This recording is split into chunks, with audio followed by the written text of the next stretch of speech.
Mother-in-law, this is my room now. Those were the words my son-in-law had the audacity to say to me when I got back from a trip and found my bed missing, as if he owned my house. But he didn't expect the answer I gave, and in seconds I saw his face turn as white as paper. If you want to hear stories of overcoming and drawing boundaries, subscribe to the channel and enjoy. Let me know in the comments where you are listening to this story from. My name is Martha. I'm 58, and this story begins on a Thursday in September 2024, with the kind of phone call that splits your life into a before and an after. It was my brother-in-law, Richard. His voice was thick, choking on the words. "Martha, it's Alice. She collapsed at work. She's at the hospital, and the doctors, they say it's bad. Can you come?" My heart seized in my chest. Alice was my younger sister, my only sister.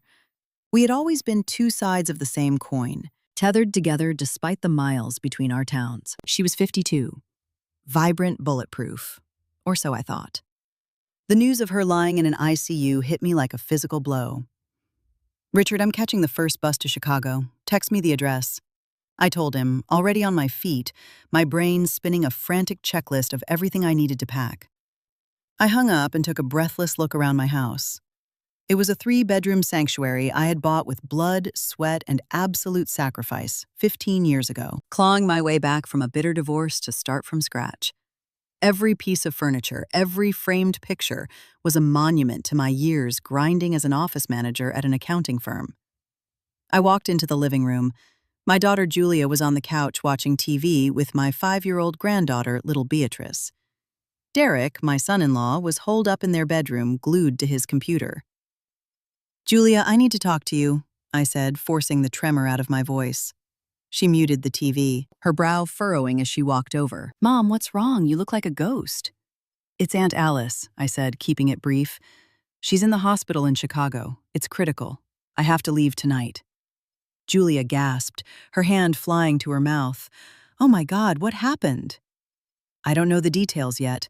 Richard said she passed out and they're running tests. I'm going to be gone for at least 3 weeks, maybe more depending on how she pulls through." I was already miles away, mentally arranging the puzzle pieces of my absence. Julia and Derek had been living under my roof for 2 years. They had hit a brutal financial wall when Derek lost his sales job, drowning in debts they couldn't outswim. Their landlord evicted them, and suddenly they were staring at the streets. I'm a mother. You don't let your flesh and blood sleep in a car. I gave them my guest room. It was a tight space, sure, but decent. A full-sized bed, a converted crib for Beatrice, and a single closet. It was claustrophobic for 3 people, but it was supposed to be a temporary lifeboat until they could bail out their sinking ship. 2 years slipped by, and that lifeboat became their permanent address. Derek had finally landed a gig as a commercial rep 6 months ago, and Julia was working reception at a local clinic. They chipped in a meager amount each month for utilities, nothing that actually moved the needle. I never said a word. They were my girls. "Derek," I called out, and he leaned in the doorway. "I need you two to hold down the fort. I'm taking a bus to Chicago tonight." "Of course, Martha. We've got it covered. Everything will be perfect," Derek replied, flashing that easy, frictionless smile he always wore. I spent the next few hours throwing clothes into a suitcase, gathering insurance papers, and laying down the law on the household. Which bills were due, how to water the hydrangeas out back, all of it. Julia dutifully wrote it all down. "Mom, don't give this place a second thought. We're on it," she said, wrapping her arms tightly around me. "Just focus on Aunt Alice. She needs you right now." I boarded the 11 o'clock night bus for the 6-hour haul to Chicago. I didn't sleep a wink. I just sat in the dark praying to whatever was listening for my sister's life, taking a small measure of comfort in knowing my home was safe. Julia had always been a responsible kid, and Derek, despite his allergic reaction to doing the dishes, seemed dependable enough. Dawn broke as I walked into the hospital to find Alice hooked up to a ventilator in the ICU. The doctors used cold, clinical words, severe hemorrhagic stroke. The next few weeks would be the tightrope walk between life and death. I crashed at Alice and Richard's place and plunged into the grinding gears of hospital life. Strict visiting hours, deciphering medical jargon, holding Richard together when he started to splinter. Days bled into weeks, each one heavier than the last. Through the exhaustion, I kept a lifeline open to Julia via texts and quick calls. "Everything okay at the house?" I'd ask. "Everything's great, Mom. Don't even worry about it," she'd reply. Derek would hop on the line sometimes too. "We've got it all under control, Martha. The house is spotless." I swallowed it whole. I trusted them. It was my flesh and blood watching my sanctuary. What could possibly go wrong? 3 weeks vanished. Then the miracle happened. Alice started clawing her way back. She came off the vent, started murmuring words, moving her hands. The hospital discharged her earlier than anyone dared to hope, prescribing aggressive at-home physical therapy. "Richard, with Alice on the mend and you here to anchor her, I think it's time I head back," I told my brother-in-law one evening. "I've got a life I need to get back to." "Of course, Martha. You saved us. Thank you," he said, pulling me into a fierce, grateful hug. I booked my bus ticket and shot Julia a text. "Honey, I'm heading back tomorrow. Should roll in around 3 in the afternoon." "That's amazing, Mom. We miss you so much," she texted back, bright and bubbly. I boarded that night bus, hollowed out by exhaustion, but riding a deep, quiet high. Alice was alive. I was going back to my sanctuary, my perfect bed, my quiet routine. I had no idea the house I was returning to was a ghost of what I had left behind. The ride out of Chicago was nothing like the ride in. 3 weeks ago, I was choking on panic, terrified of arranging a funeral. Now my bones ached, but my spirit was weightless. Alice was smiling again. I settled into my seat at 10 p.m., my beat-up suitcase stowed away, a shopping bag full of toys resting on my lap for Beatrice. I'd picked up a few dolls and storybooks at a shop near the hospital. Over the weeks, my grandbaby had called me her tiny voice, melting through the phone. "Grandma, when are you coming home? I miss you." Those calls broke my heart and stitched it right back together. The overnight drive was grueling, but sleep wouldn't come. This time it wasn't dread keeping me awake. It was pure, unadulterated anticipation. I pictured my house, my bedroom. I thought about that king-size bed I'd bought 3 years ago, the orthopedic mattress that cost me a minor fortune, but paid for itself in every unbroken hour of sleep. I visualized my reading armchair by the window, the silent witness to 100 Sunday afternoons with a paperback and hot tea. I thought of the solid oak wardrobe I inherited from my mother, smelling faintly of the lavender sachets I tucked inside the drawers. I pictured my antique vanity with the oval mirror where I'd put my face on every morning. Trivial details to anyone else, maybe, but when you've spent 3 weeks contorted on a lumpy sofa bed, sharing a guest bathroom, and living out of a zippered canvas bag, you start craving the geometry of your own life. I was starving for my privacy. Somewhere on the highway, my phone buzzed. "Mom, what time are you getting in again?" Julia asked. "Around 3, sweetie." "Okay, I'm going to clock out early so I can be there when you get to the house." "Don't be silly, I have my keys. You work hard, just finish your shift," I replied. But she insisted she wanted to welcome me home. That warmed me right down to the marrow. My daughter could be chaotic, and she leaned on me heavier than she should, but she had a golden heart.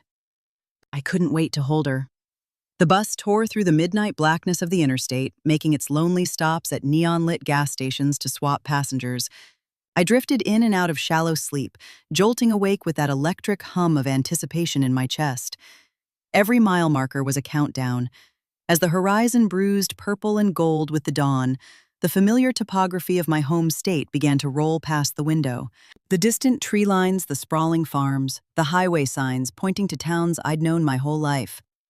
My pulse picked up a happy, steady rhythm. Finally, at 2:30 in the afternoon, the bus hissed to a stop at our local terminal. I hauled my heavy bag off the curb.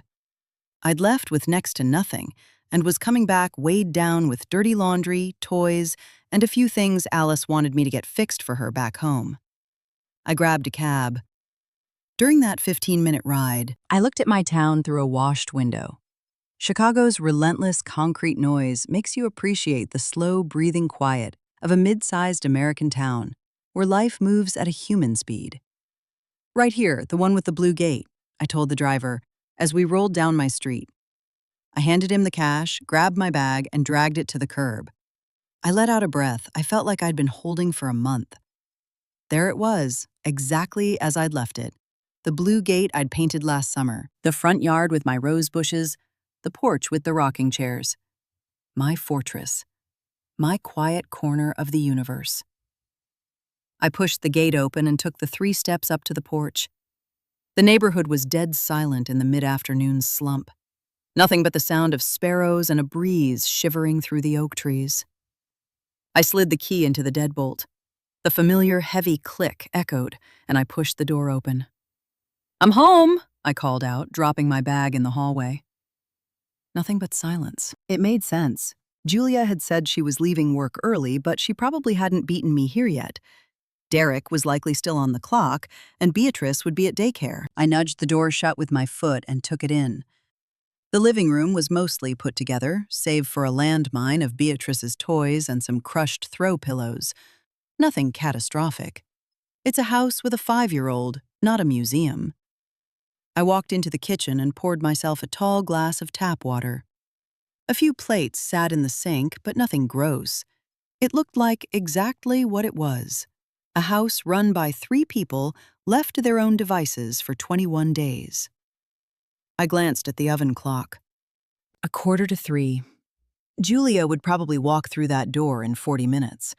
But the road was in my bones, now my lower back screaming from the bus seats. I wanted one thing, a scalding hot shower and a deep dive into my magnificent bed before I even thought about cooking dinner. I grabbed the handle of my suitcase and wheeled it down the hallway toward the master bedroom at the back. Every step felt like shedding a layer of armor. I was seconds away from my sanctuary. I reached the door, wrapping my fingers around the cold brass knob. I actually smiled. I turned the handle and pushed the door inward. What I saw on the other side turned the blood in my veins to ice water. I froze my hand welded to the knob, my eyes wide in absolute, uncomprehending shock. My bed was gone. I blinked hard, waiting for my exhausted brain to render the image correctly, but there was no glitch. My king-size bed, the orthopedic mattress that set me back $3,000, had simply vanished into thin air. Sitting in its footprint was a completely foreign queen-size bed. It was sterile and modern, featuring a cheap black faux leather headboard I wouldn't have put in a motel room. The sheets were a severe masculine dark gray, a far cry from the soft pastel floral linens I had meticulously smoothed out before I left. I took a stumbling step inside, my heart hammering a chaotic rhythm against my ribs. I looked around, my brain misfiring as it tried to process the scene. My mother's solid oak wardrobe was still against the wall. I pulled the doors open and the breath left my lungs. My clothes were gone. Where my dresses, blouses, and color-coordinated slacks used to hang, there was a neat row of men's dress shirts, denim, and leather belts. It was Derek's entire wardrobe. I ripped open the drawers that held my lingerie, my sleepwear, my socks. Crammed inside were men's boxers, athletic socks, and sloppily folded t-shirts. What the hell is this? I whispered to the empty room, my voice shaking. I spun toward my mother's antique vanity, the heirloom I polished with such reverence. Instead of my glass perfume bottles, night creams, and makeup, the wood was cluttered with men's grooming supplies: aftershave, aerosol deodorant, hair gel, and a heavy, expensive-looking watch I knew belonged to Derek. I looked toward the window. My reading chair was gone. In its place sat a cheap gaming desk dominated by a massive monitor, scattered controllers, and a rat's nest of black cables. The side table that used to hold my novels was now a dumping ground for car and sports magazines. I staggered over to the walk-in closet, a custom build I'd paid a contractor to install 2 years ago. I pulled the door open, and bile rose in my throat. Men's shoes choked the bottom racks, high-end sneakers, loafers, slides. Up top hung more of Derek's life: heavy jackets, winter coats, even a tailored suit I'd never seen him wear. My entire life. Decades of accumulated belongings. Clothes I'd bought with hours of my own life. Shoes I'd picked out with care. Jewelry gifted on birthdays. Gone. Erased. As if I had never drawn breath in this house. I backed out of the closet and sank onto the edge of that ugly, unfamiliar bed. I tried to pull air into my lungs. My mind was white-hot with panic. Where was my life? Why had Derek claimed my bedroom? Did Julia know? How did they possess the staggering audacity to gut my home while I was hundreds of miles away, watching my sister fight for her life? I stood up, my knees trembling, and walked out of what used to be my sanctuary. I drifted down the hall toward the guest room, that cramped middle space where the three of them had been living on top of each other. I pushed the door open. The nightmare crystallized. My life was in there. My king-size bed couldn't physically fit in the room, so they had simply disposed of it. God knows where or how.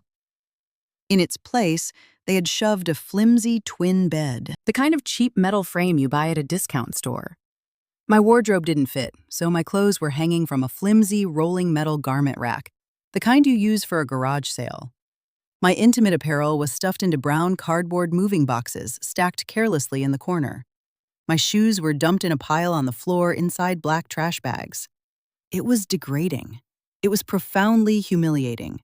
My existence, the sum of my belongings, treated like junk that had to be shoved out of the way to make room for the new lord of the manor. My reading chair was there, wedged uselessly between the wall and the twin bed, trapped in a space where no human could actually sit in it. My books were sealed in boxes. My vanity items were dumped into a plastic grocery bag sitting on top of a cheap dresser.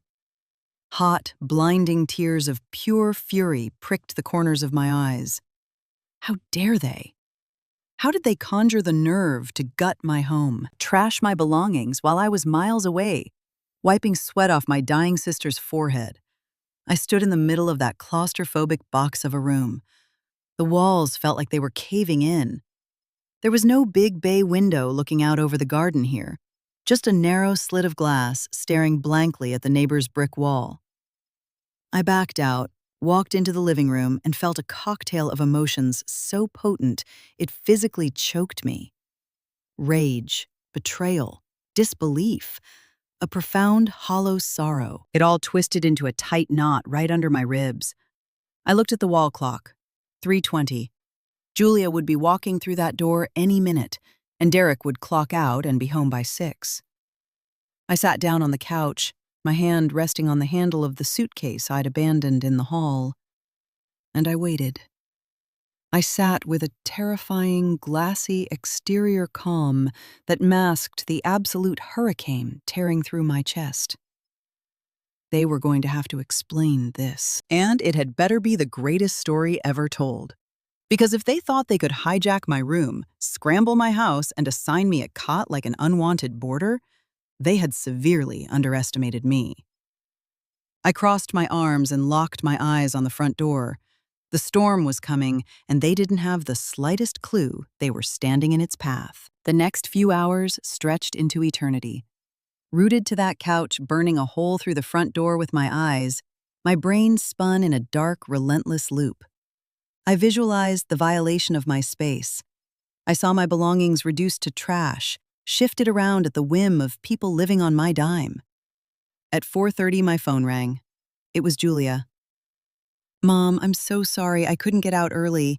We had an emergency at the clinic. I'm stuck here until 6. Did you make it home okay?" "I made it," I said, flattening my voice into a dead calm. "Things are very interesting around here." "Oh, good. See you in a bit, okay? Love you." She hung up, completely deaf to the razor wire in my tone. At 5:30, the daycare van dropped off Beatrice. My grandbaby burst through the front door, her eyes lighting up like sparklers when she saw me. "Grandma, you came back!"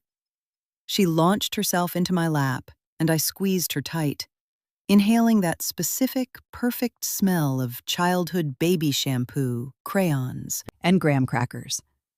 "I'm back, sweetie. Grandma missed you so much," I said, kissing her soft cheek. "I missed you too. Did you see? We changed everything. I have my own room now, she chirped, completely oblivious to the nuclear bomb sitting in the living room. My chest tightened. Is that right? Tell me all about it, I coaxed, keeping my voice light and musical so I wouldn't scare her. Daddy said he and Mommy needed the big room now because they have too much stuff, so I get the middle room all to myself, she beamed. Daddy even bought me a little slide for it. The final puzzle piece snapped into place. They had converted the guest room into a playroom, for Beatrice hijacked my master bedroom for themselves and banished me to the smallest, most pathetic corner of the house. I was the squatter in my own home. The sheer scale of the entitlement was staggering. Wow, how fun. I bet it looks beautiful. I lied through my teeth, forcing a smile. Go play for a bit while Grandma waits for your dad to get home, okay? Beatrice skipped off to her new room. I settled back into the couch cushions. I checked my phone. Not a single text from Derek. No, hey, did you notice the house? No, let me explain. Nothing. Just the arrogant silence of a man who thought stealing a bedroom was standard operating procedure. At 6:10, the deadbolt clicked. The door swung open, and Derek strolled in fresh from the office, leather briefcase in hand, tie slightly loosened. When he spotted me sitting on the couch next to my luggage, his face didn't drop. There was no guilt, no flush of embarrassment, no telltale flinch of a man caught in a lie. Instead, he smiled. A wide, easy Tuesday afternoon smile. Hey, Martha. Got back early, huh? He chirped, pulling his tie completely loose as he strolled past me toward the kitchen. How's Alice doing? I didn't answer right away. I just sat there like a statue, watching him yank open the fridge, grab a water bottle, and take a long, satisfied chug, playing the part of the weary homeowner. Derek. My voice was a low, vibrating hum. Do you have anything you want to tell me? He shut the fridge with his hip and turned to me, the smile still plastered on his face, looking genuinely puzzled. About what? About my bedroom. I dropped the words like anvils. Oh. His eyes lit up with sudden fake realization. He ambled over to the living room and dropped into the armchair across from me, the picture of relaxation. Yeah, we did some little renovations while you were gone. You like it? Flow's a lot better now, right? Little renovations? He called it a renovation, like gutting a woman's sanctuary without her consent was a weekend DIY project. Renovations, I echoed, keeping the lid on my fury.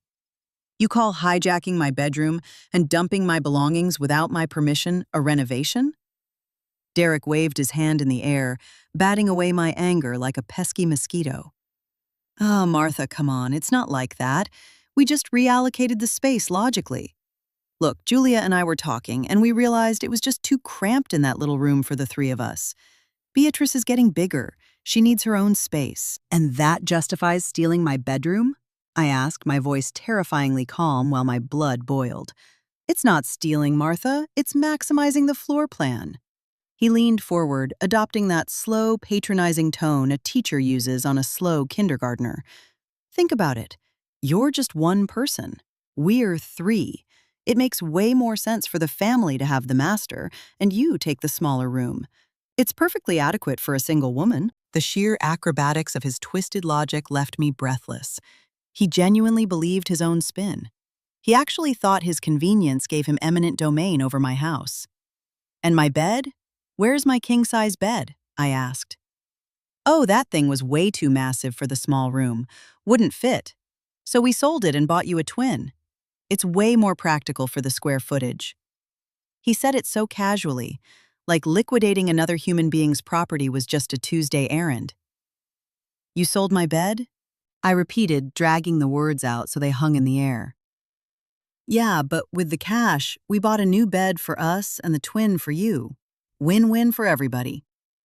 He flashed that grin again, immensely proud of his little real estate hustle. I took a deep, slow breath. And you thought you had the legal right to do that? Come on, Martha. We've been living here for 2 years. We chip in for the bills. The house just functions better when it's optimized. He leaned back, crossing his ankle over his knee, radiating an arrogant confidence that made my skin crawl. I stood up from the couch. Slow. Deliberate. I locked eyes with him. Derek, this house is mine. My name is on the deed. Every piece of furniture in it was bought with my paycheck. You and Julia live here because I allowed it, because you got evicted and had nowhere else to go. I know that, Martha, he countered, not dropping the casual act, and we're super grateful. But that's exactly why we wanted to upgrade the house flow while you were away.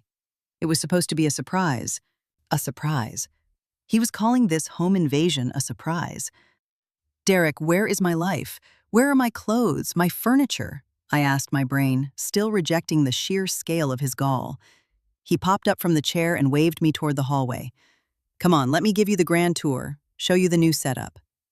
We walked down to the small room, the old guest quarters, where they used to sleep, stacked like cordwood. Derek pushed the door open with a theatrical flourish, like a game show host revealing a new car. See, everything's right here. We moved your stuff over. He pointed to the flimsy metal rack, the tower of cardboard boxes, the pathetic twin mattress. It's so much cozier for one person, you'll see. It's got a real intimate vibe, you know? Intimate.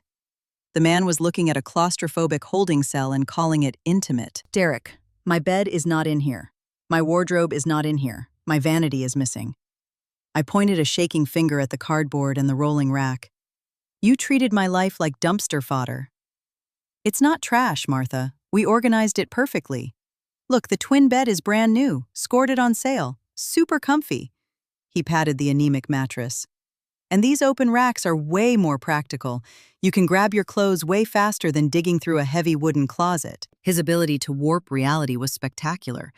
He was standing there dead sober, trying to sell me on the idea that sleeping on a discount cot with my wardrobe dangling from wire hangers was an upgrade from a $3,000 orthopedic mattress and a solid oak armoire. And where am I supposed to put my things? How am I supposed to live in this box? I demanded, gesturing to the cluttered disaster. Ah, it's just an adjustment period. Give it a few days. You won't even notice, he shrugged.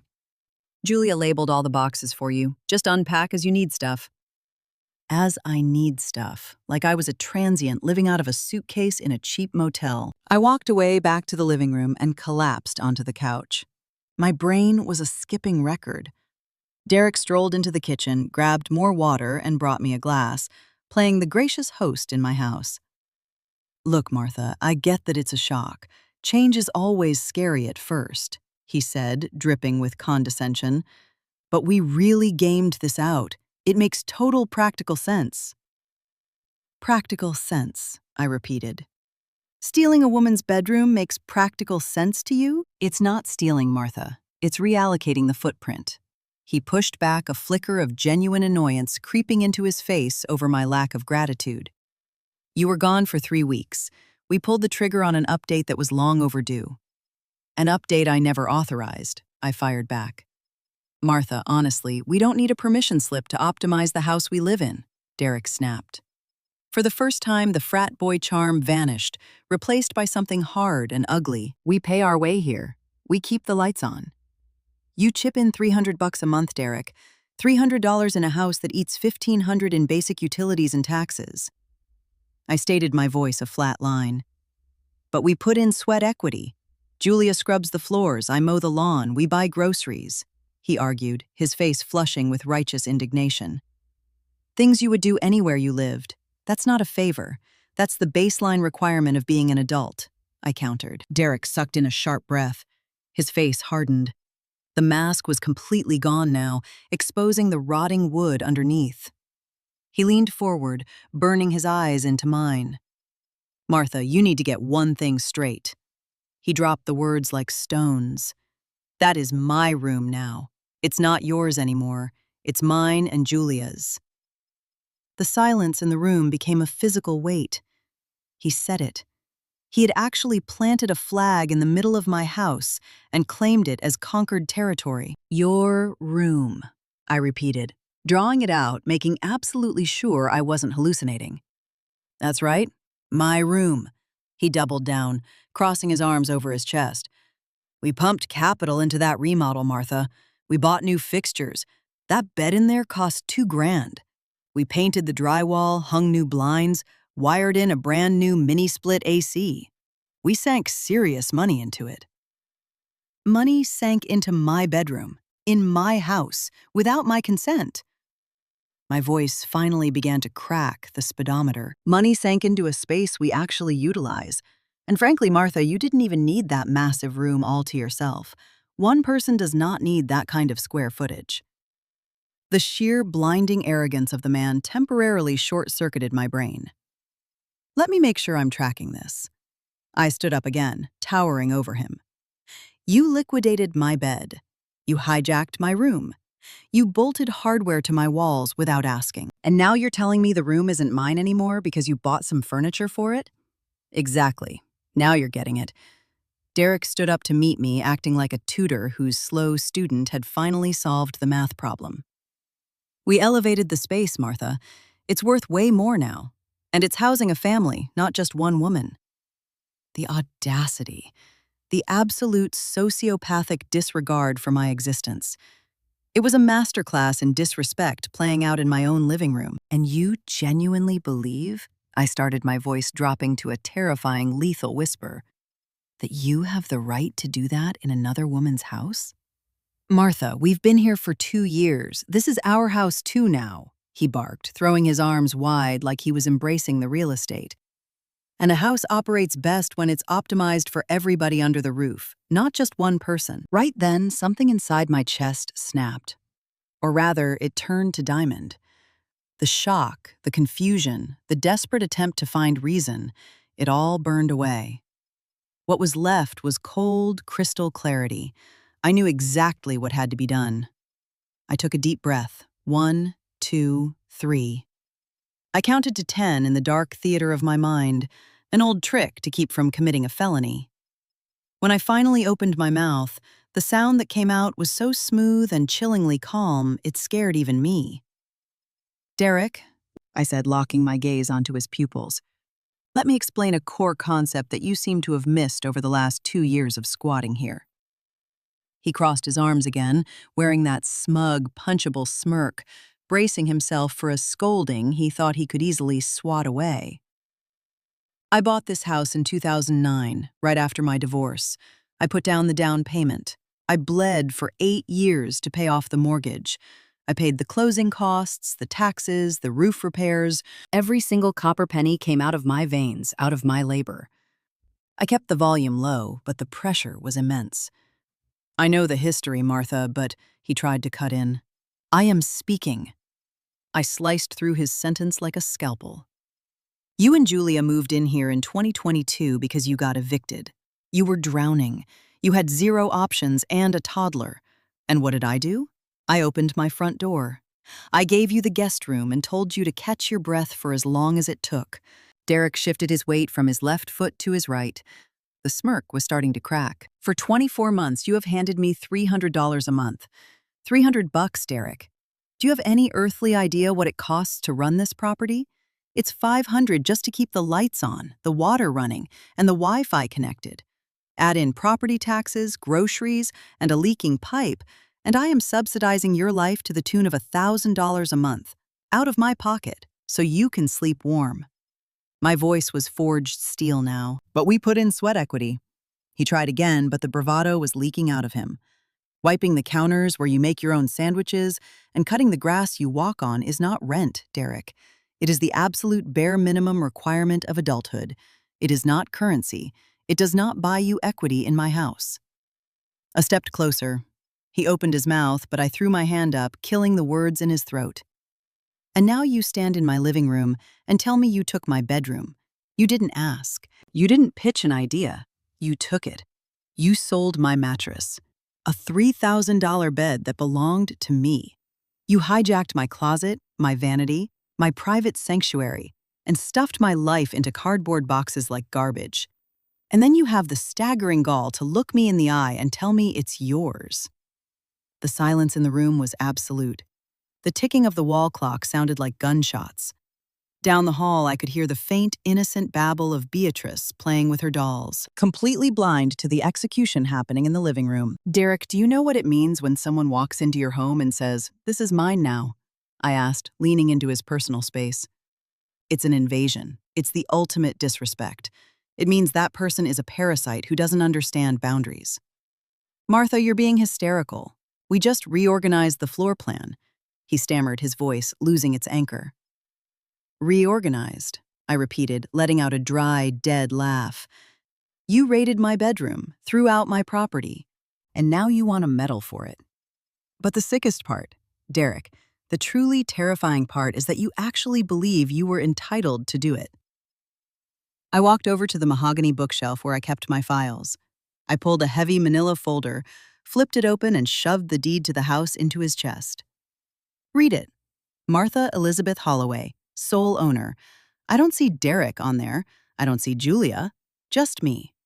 Because this is my kingdom." I tapped the heavy paper with my index finger. Derek stared at the legal document, then up at me. For the first time since he walked through the door, real, raw panic flared in his eyes. "So let me make this crystal clear for you," I said, sliding the deed back into the folder. "If that is your bedroom now, if you are the lord of that space, if you truly believe you hold the rights to it." I let the sentence hang. I let the silence stretch, winding the tension tight enough to snap bone. Derek was staring at me, his frat boy swagger melting into a puddle on the floor. "Then tonight, Derek, you can go find your own house to put it in." I dropped the words like the blade of a guillotine. His face physically collapsed. The blood drained from his cheeks until he was the color of chalk. His eyes blew wide and his spine locked up. "What?" he stammered, completely blindsided by the impact. "You heard me perfectly. If that's your bedroom, you need to buy a foundation to bolt it to. Because under this roof, the one with my name on the deed, things happen because I say they happen. And I never gave you permission to steal my sanctuary." I hit him with a voice like dry ice. "Martha, wait. Come on, you can't be serious." He took a step toward me, throwing his hands up in a desperate gesture of surrender. "I am as serious as a heart attack, Derek." "Martha, no, just listen." He took 2 quick steps forward, practically begging now.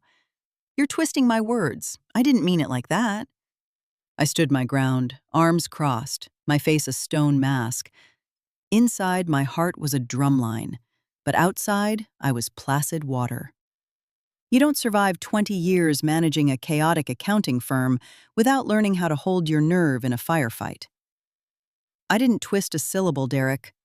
You looked me in the eye and said it was your room, that you sunk capital into it, that you bought the furniture and it wasn't mine anymore. Verbatim. I just meant we upgraded it, not that I owned the title to it." He was sweating now, running his hands through his hair in a manic loop. "Martha, you know I didn't mean it like that." "Then what exactly did you mean, Derek? Because the optics are pretty undeniable. You jacked my room, pawned my mattress, threw my life in cardboard boxes, and claimed the territory. And then you had the brass to tell me to go sleep in the closet like a squatter?" I didn't raise my voice a single decibel, but every word drew blood. He sank onto the couch, burying his face in his hands. The sheer terror was radiating off him as the gravity of his eviction notice finally breached his skull. He truly never saw this coming. He figured I'd grumble, maybe yell a little, and then roll over and accept my new twin bed. "Martha, please, think about Julia. Think about Beatrice." He pivoted, playing the family card, looking up at me with wet, pleading eyes. "We have nowhere to go. It takes weeks to find a lease, to scrape together first and last month's rent.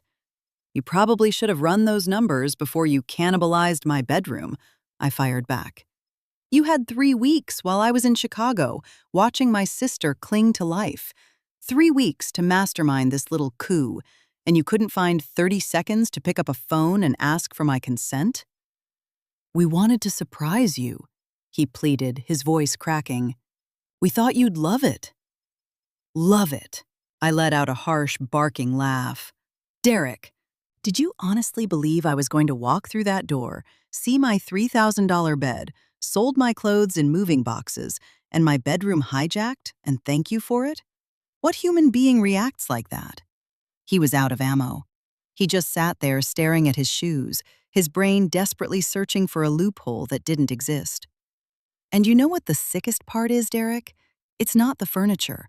It's the absolute absence of respect. It's the fact that you thought you had the clearance to do this, that you stood there and told me it was your room now, like camping in my house for 2 years gave you squatter's rights. Okay, I messed up. I admit it, I made a mistake. He stood up again, throwing his hands out. But you can't just throw us on the street. We have zero savings. We have no backup plan. Martha, I made a bad call, but kicking us out is a completely disproportionate response. Disproportionate, I murmured, shaking my head slowly. You gut my room, pawn my belongings, and turn me into a refugee in my own home. And me telling you to leave is disproportionate? Just then, the squeak of a door hinge echoed from the hall. Little Beatrice wandered out, clutching her doll to her chest. She looked between Derek and me, her brow furrowed in confusion. "Why are you guys fighting?" she asked, her tiny voice cutting through the tension. Derek and I instantly dropped our stances. I dropped to one knee and opened my arms. "Come here, sweet bug. Grandma and Daddy are just having a grown-up talk. Nothing for you to worry about," I said, folding her into a hug. "But you look mad, Grandma," she whispered, her little hand touching my cheek. "Sometimes grown-ups get a little frustrated with each other, but that doesn't change how much Grandma loves you, okay?" I kissed her forehead. "Now go back to your room and play. Mommy will be home soon and we'll have dinner." She padded back down the hall. I stood up and leveled my gaze at Derek. "You are right about one thing. Beatrice is innocent in this. So I'm giving you a window," I said, the steel back in my voice. "You have until the end of the month to sign a lease. That's 3 weeks. The exact amount of time you took to plan this little ambush is the time you get to pack your bags." 3 weeks, Martha, that's impossible," he protested. "It's not impossible. It's tight, but it's doable. There are apartments, there are realtors. You're going to have to hustle, but you'll survive," I replied. "And if we don't find a place?" "You're actually going to put us on the curb?" he asked, his voice walking a tightrope between panic and outrage. "Derek, you won't be on the curb.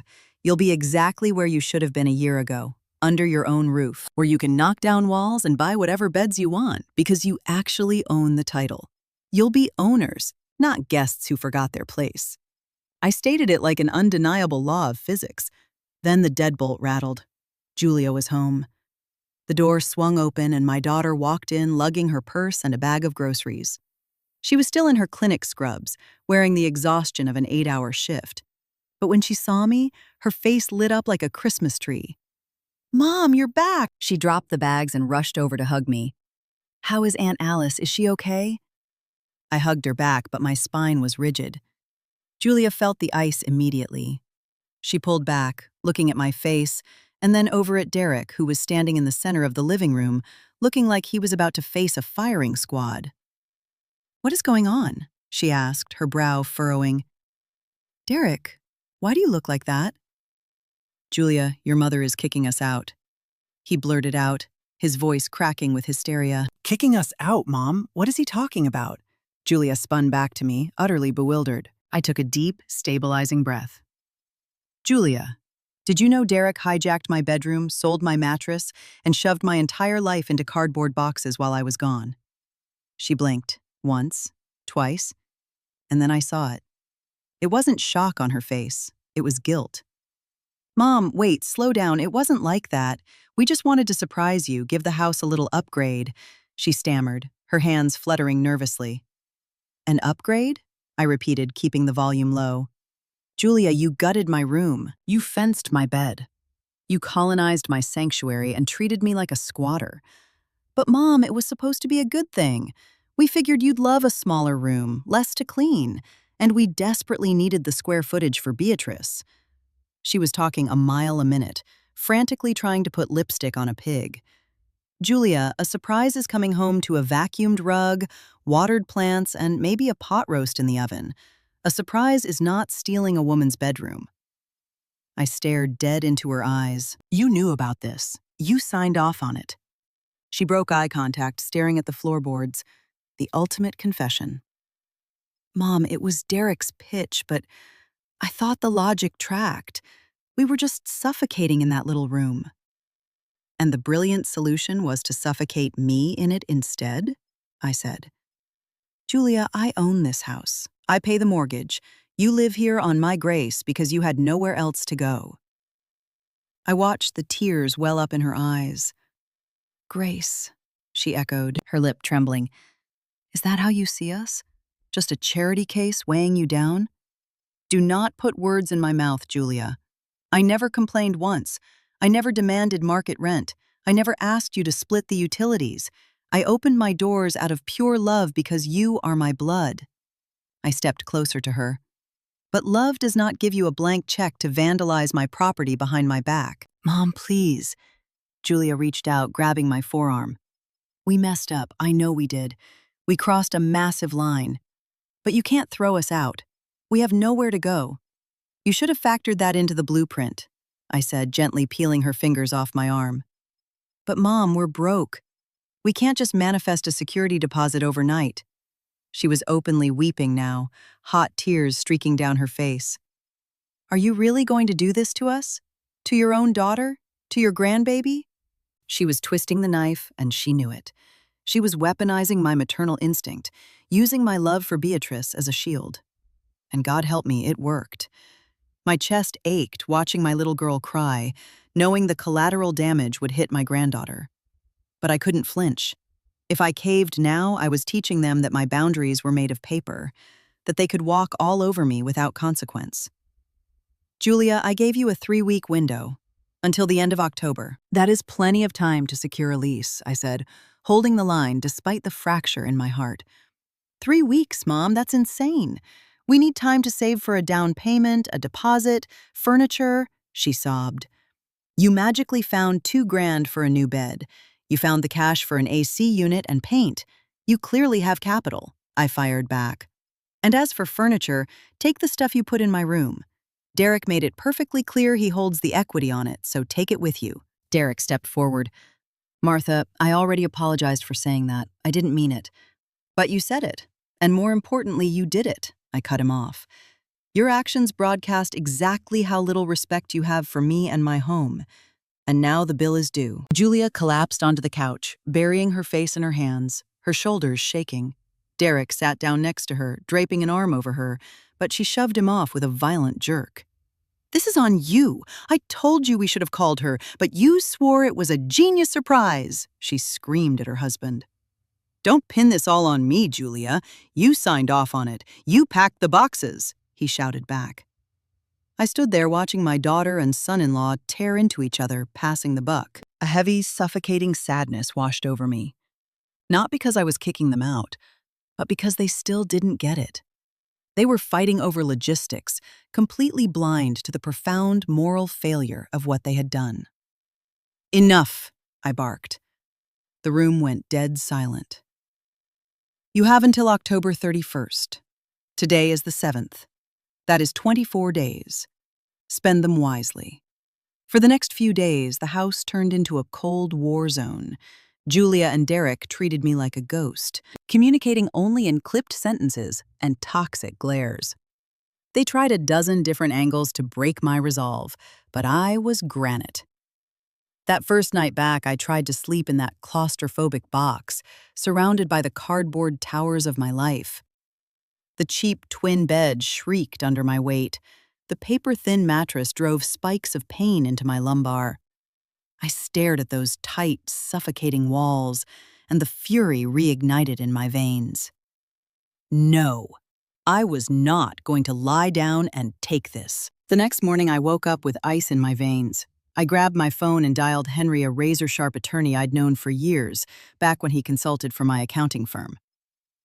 Henry, it's Martha. I need some legal advice, and I need it yesterday, I said when he picked up. Martha, it's been a minute. What's going on? He asked, his tone shifting from casual to clinical. I laid it all out. The 2 years of free housing, the hijacked bedroom while I was at my sister's deathbed, the liquidated furniture. Henry just listened, occasionally interjecting with a surgical question. I follow. And you want them out? He asked, cutting to the chase. Yes, I gave them until the end of the month, but I need to know my exposure here. Can I legally enforce this? Can they drag me through the mud? Martha, is the deed solely in your name? 100%. I'm looking at it right now. Do they have a signed lease? Do they pay formal rent? No, they toss me $300 under the table for utilities. Then legally, you hold all the cards. They are classified as guests, not tenants. You have absolute authority to revoke their welcome, especially given the blatant destruction of property. A 3-week notice is actually generous, Henry explained. If you want, I can draft a formal notice to vacate. It puts it on the record and bulletproofs you if they try to claim squatters' rights. Do it. I want a paper trail for everything, I said, feeling my spine stiffen. I'll draw it up and shoot you a PDF by 5 o'clock. Print it out, sign it, and hand it to them, ideally with 2 witnesses in the room. Keep a copy with their signatures acknowledging receipt, he instructed. I hung up the phone, a grim smile touching my lips. I was going to do this by the book, cold, legal, and completely immune to their emotional blackmail. That afternoon, I walked through the front door and found Derek scrolling on his phone in the living room. Julia was in the back with Beatrice. I sat down in the armchair directly across from him. Derek, look at this, I said, pulling the deed out of the folder again.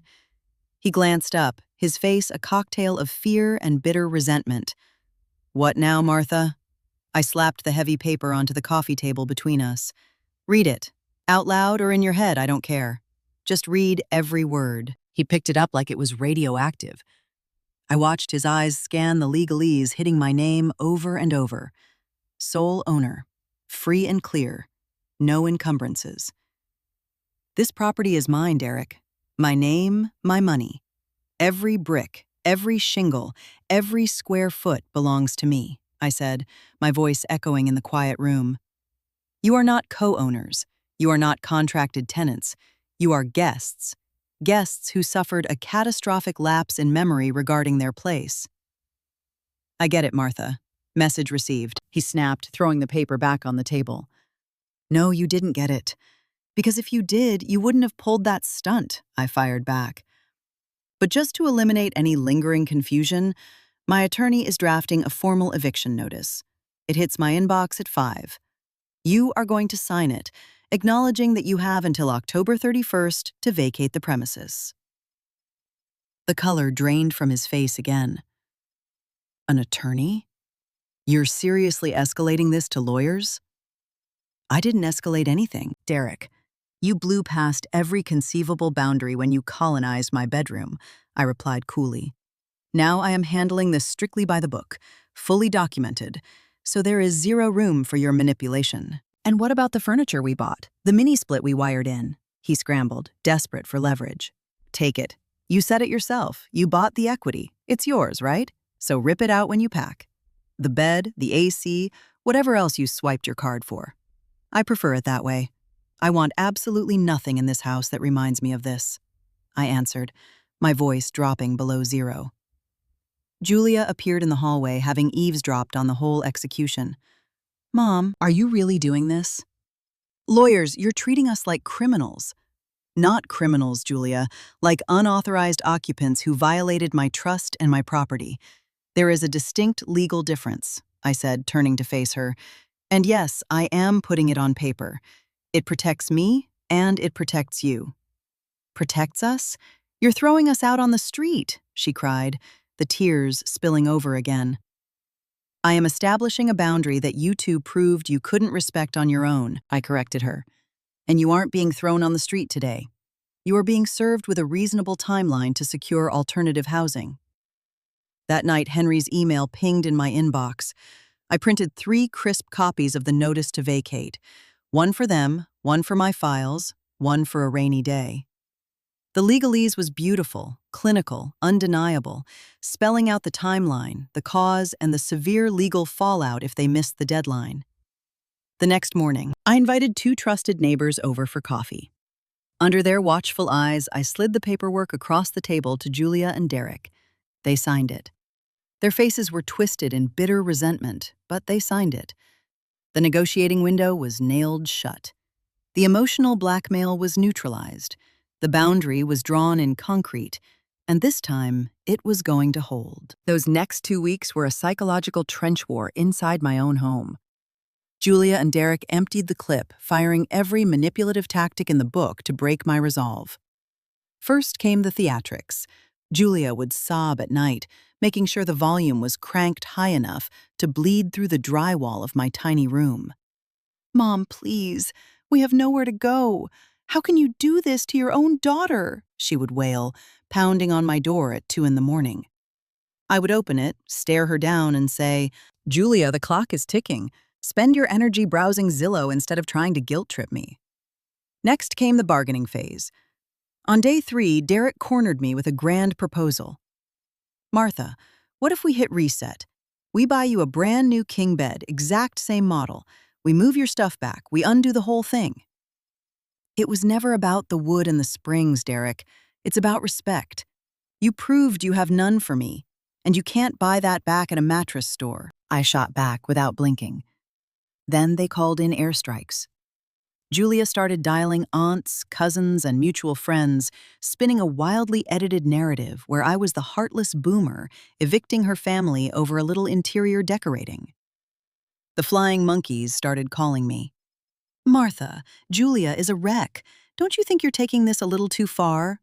My cousin Rita asked over the phone. "Rita, they hijacked my master bedroom, fenced my mattress, and claimed eminent domain over my house. If someone pulled that in your home, would you call it interior decorating?" I asked calmly. The line went dead quiet.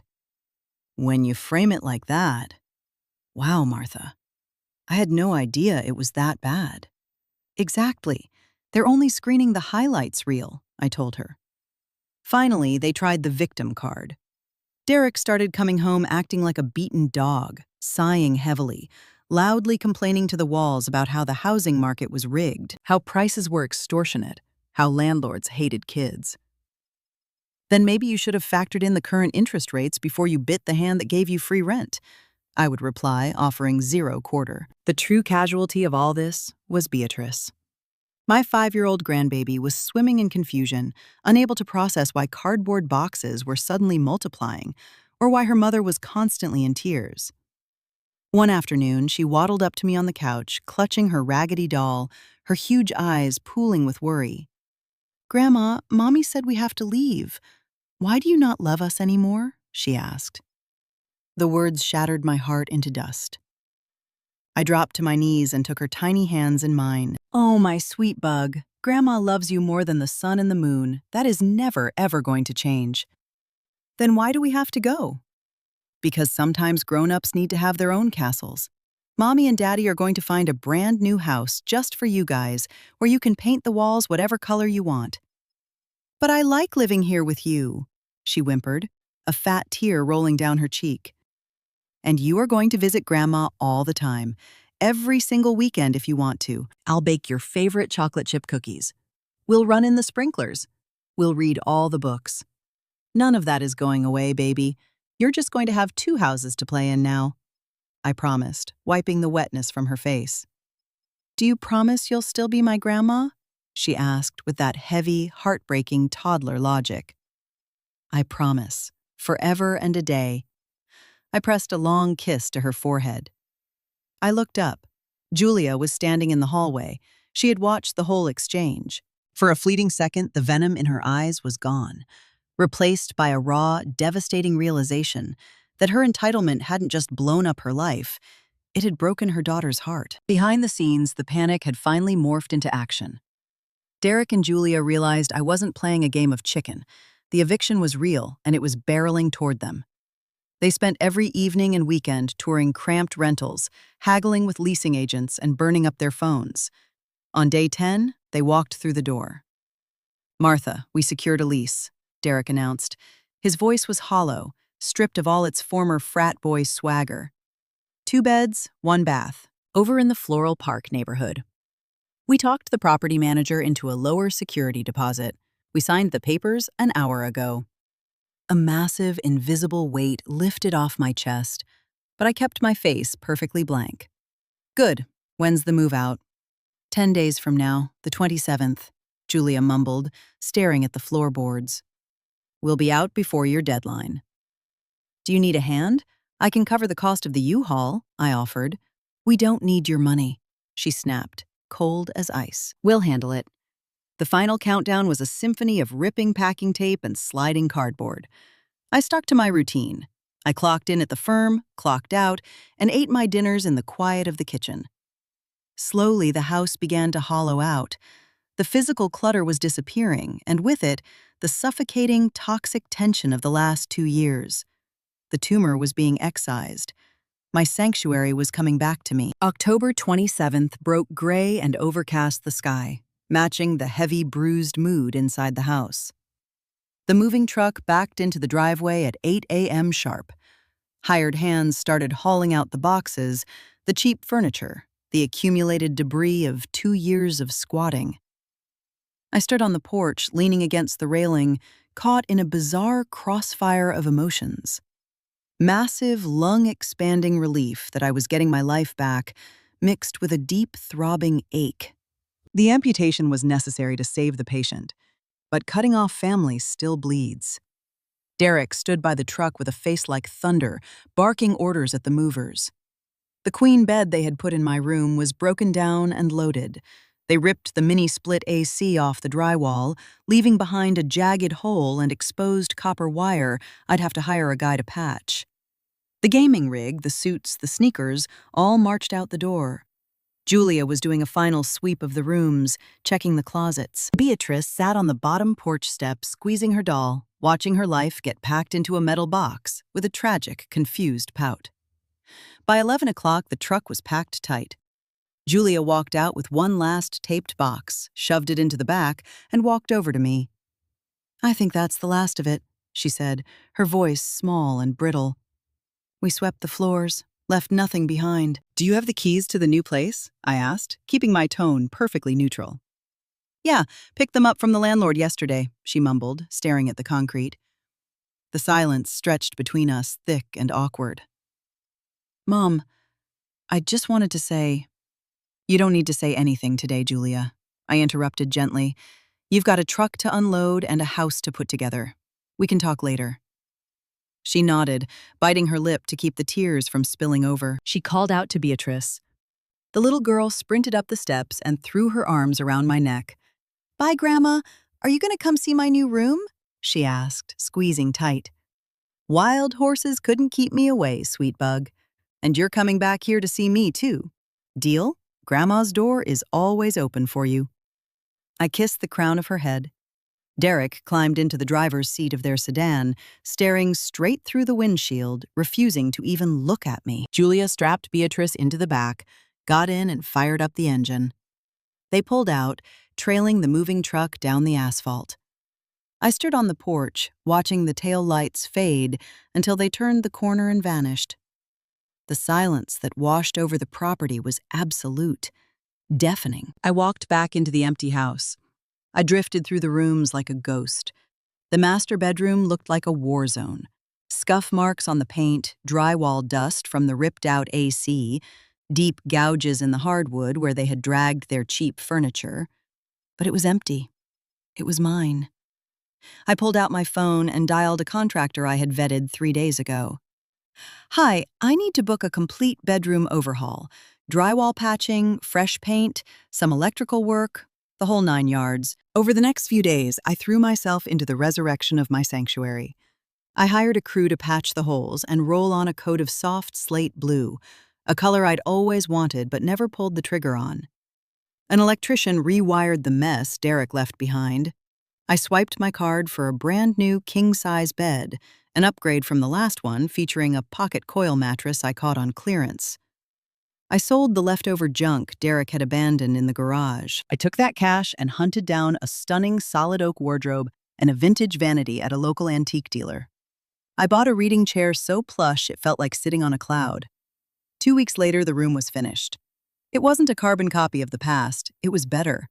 It was a physical monument to my resilience, a testament to my ability to draw a line in the sand, weather the storm, and build something beautiful out of the wreckage. One quiet afternoon, my phone buzzed. It was Julia. "Mom, Do you have a minute? Her voice was entirely different. The defensive edge was gone, replaced by a quiet, heavy humility. Of course, sweetie, I'm listening. I need to apologize, really apologize. Not the panicked excuses I gave you before, but a real apology. She took a shaky breath. Mom, we messed up so badly. And honestly, it wasn't until we moved into this apartment, until we started paying our own electric bills and dealing with our own leaks, that it actually clicked.